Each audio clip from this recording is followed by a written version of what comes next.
Hey guys, it's Pastor Bruce.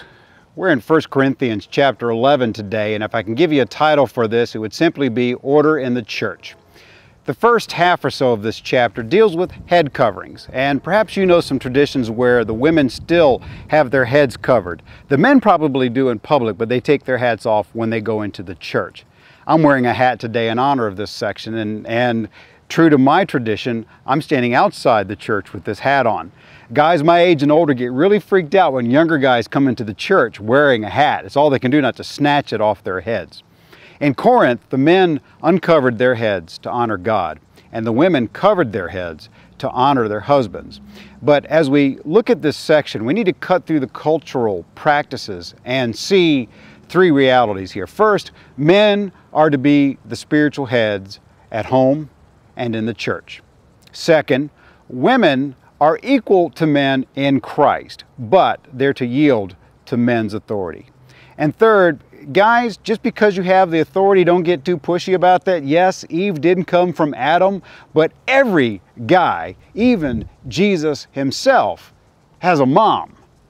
And so the ladies have a lot to do with us being here, so we need to honor them as well. This chapter then moves on to talk about the love feasts and the Lord's Supper. We know there are factions in the church in Corinth. We'd seen that in the very beginning. Paul, Apollos, Cephas, Jesus. But beyond that, there are also factions between rich and poor. The church was meeting in homes, and obviously these would have been the more well-off members of the church. And it seems that at least in some situations, the wealthier members were rushing to get to the love feast. They would have the Lord's Supper after the feast, and they were filling up on the food and on the wine, and so by the time that the Lord's Supper came around, they were drunk and rowdy.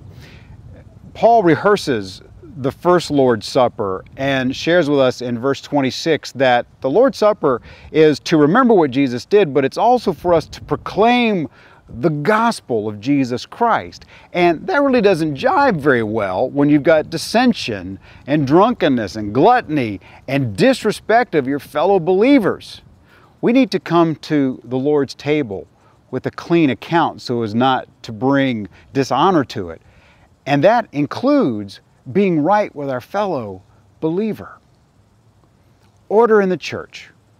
Respect for our fellow believers. The Church of Jesus Christ deserves nothing less. God bless you as you go.